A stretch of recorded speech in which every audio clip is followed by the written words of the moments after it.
వీడియోలోకి వెళ్లే ముందు ఒక చిన్న విన్నపం. ఇప్పుడే మన ఫన్మోజీ ఫ్యాక్స్ ఛానల్ ని సబ్స్క్రైబ్ చేసుకుని కింద ఉన్న గంట సింబల్ ని గట్టిగా కొట్టండి. అలాగే వీడియో నచ్చితే లైక్ చేసి మీ ఫ్రెండ్స్ అండ్ ఫ్యామిలీకి షేర్ చేయడం మాత్రం మర్చిపోకండి. అమ్మో కనిపెట్టింది.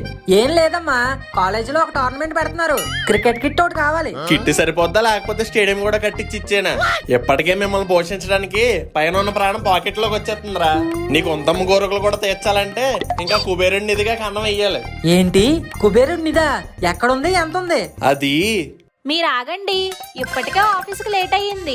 ఇంకా లేట్ చేస్తే ఈ రోజు జీతం కట్ చేస్తారు. అవునే మర్చిపోయాను, బానే గుర్తు చేసావు. సర్లేరా, మీ అమ్మ చెప్తుంది నేను. చెప్పమ్మా చెప్పు, ఫాస్ట్ గా చెప్పు. ఆగరా, మన ఫ్యాట్స్ లోగో పడందే.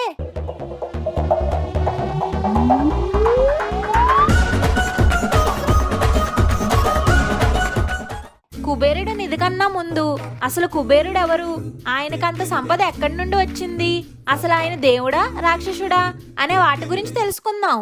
కుబేరుడు విశ్రవ ఋషి, భరద్వాజ ఋషి కూతురు, గర్గ ఋషి సోదరి అయిన ఐవిదల కొడుకు. అథర్వవేదం ప్రకారం ఇతను ఒక దేవుడు. కొంతమంది మాత్రం ఈయనను భూతాల రాజు, యక్షుడు అని అంటారు. ధనపతి, యక్షరాజు, ఇచ్చవసు, నరరాజు, కుబేరుడు కొన్న ఇంకొన్ని పేర్లు. ఇంకా ఆయన రూపం విషయానికి వస్తే చూడటానికి చాలా వింతగా ఉంటాడు. బాణలాంటి పొట్టతో, ఒక పక్క బంగారు బిందెతో, చేతిలో ముంగీసి పట్టుకొని తల ఒక వైపుకు వంచి మేక మీద కూర్చొని ఆశీర్వదిస్తూ ఉన్నట్టు ఉంటుంది. కొన్ని పురాణాలలో అయితే ఈయనకు 3 కాళ్ళు 8 పళ్ళు ఉండి చూడటానికి వికృతంగా ఉంటాడు అని ఉంది. ఏంటి 3 కాళ్ళు 8 పళ్ళా? అవునురా, అలా ఉన్నా ఆయనేమి కుంగిపోలేదు. బ్రహ్మ మీద భక్తితో తలని నీటిలో ముంచి 10,000 సంవత్సరాల పాటు తపస్సు చేశాడు. ఏంటి 10,000 సంవత్సరాలా? హా, అప్పటికి బ్రహ్మ రాకపోయేటప్పటికి పాచగ్ని మధ్యలో ఒంటికాలపై నిలబడి కూడా తపస్సు చేశాడు. ఇక చేసిన పరీక్షలు చాలే అని బ్రహ్మ దిగి వచ్చి వరాలు ఇచ్చాడు. వరాలా? ఏంటయ్యి?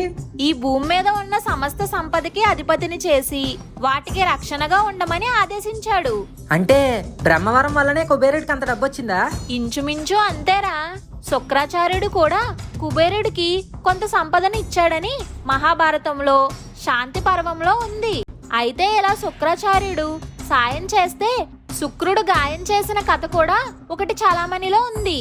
అదేంటంటే ఒకసారి శుక్రుడు వచ్చి కుబేరుడు డబ్బంతా కట్టకట్టి పట్టుకొని వెళ్ళిపోయాడంట. అప్పుడు వెంటనే కుబేరుడు వెళ్లి శివుడు కాళ్ళ మీద పడి కాపాడమని అడుగుతాడు.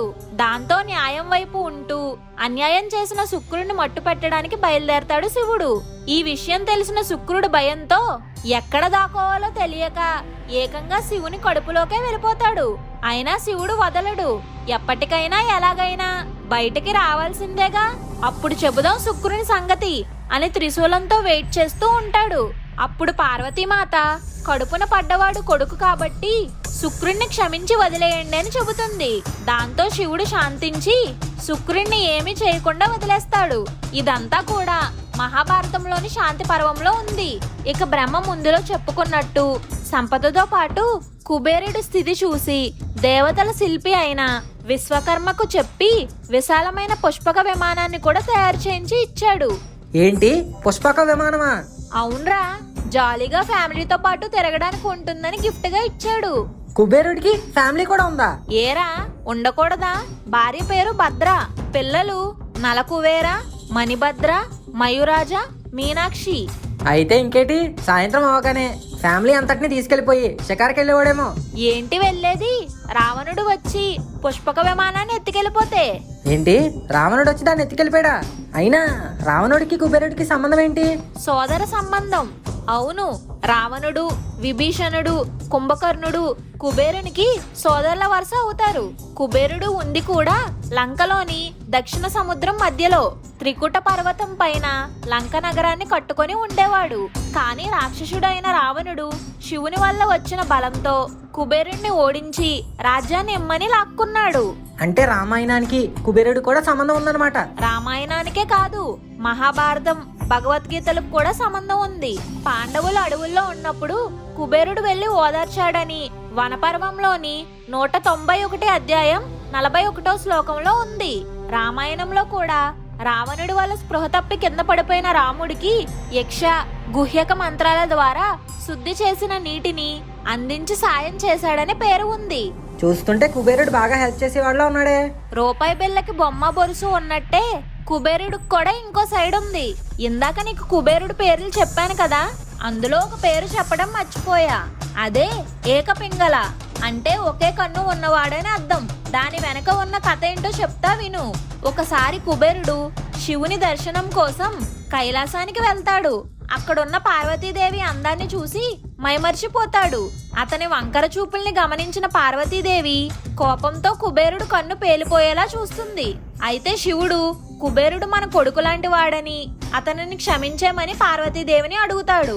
దాంతో పోయిన కన్నును తెప్పిస్తుంది పార్వతీదేవి.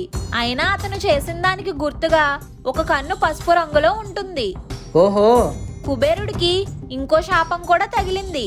అదేంటంటే కుశవాటిల్లో దేవతల మంత్రాల పఠనం జరుగుతుంది.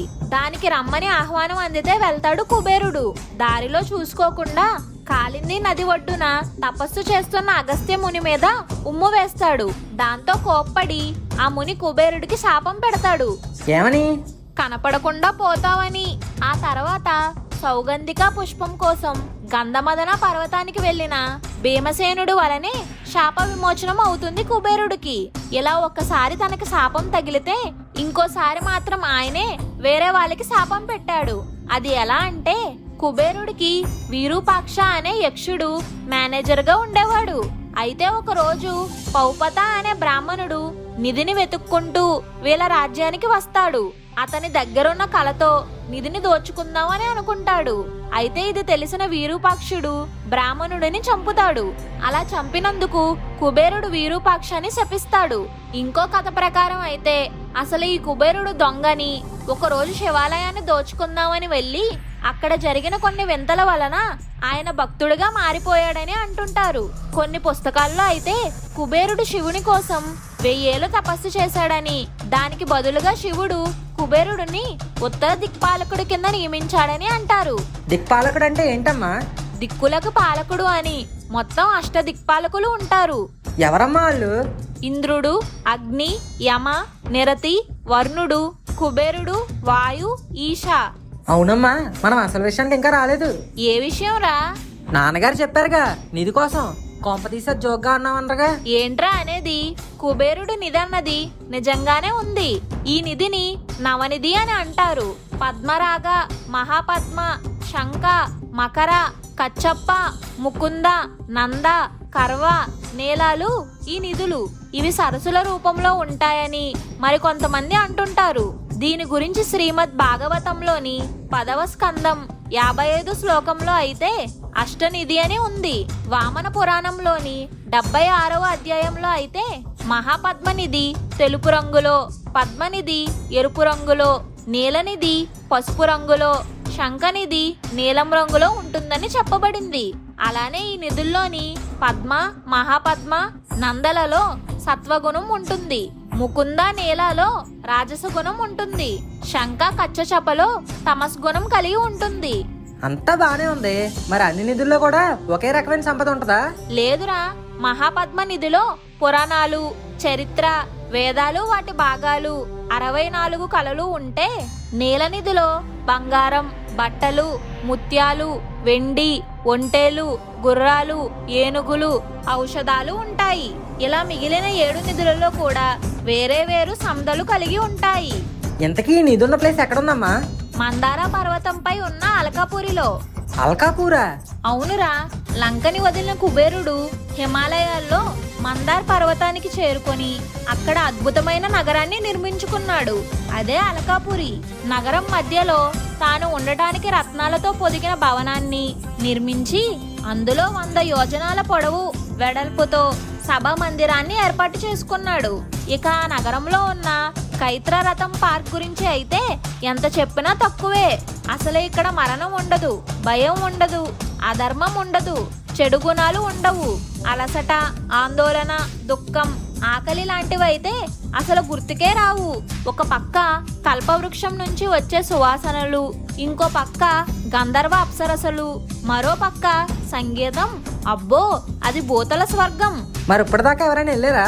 అఫీషియల్ గా అయితే వెళ్ళలేదు, అన్అఫీషియల్ గా అయితే చాలా మంది వెళ్ళారు, కానీ తిరిగి రాలేదు అని అంటుంటారు. ఏరా నువ్వు కూడా వెళ్తావా? అమ్మో నేను వెళ్ళను. నిధి వస్తుందిరా. బతుకుంటే వీధుల్లో వెల్లుల్లిపాయలు అమ్ముకునైనా బతకొచ్చు. నిధి వద్దు, గడ్డి వద్దు.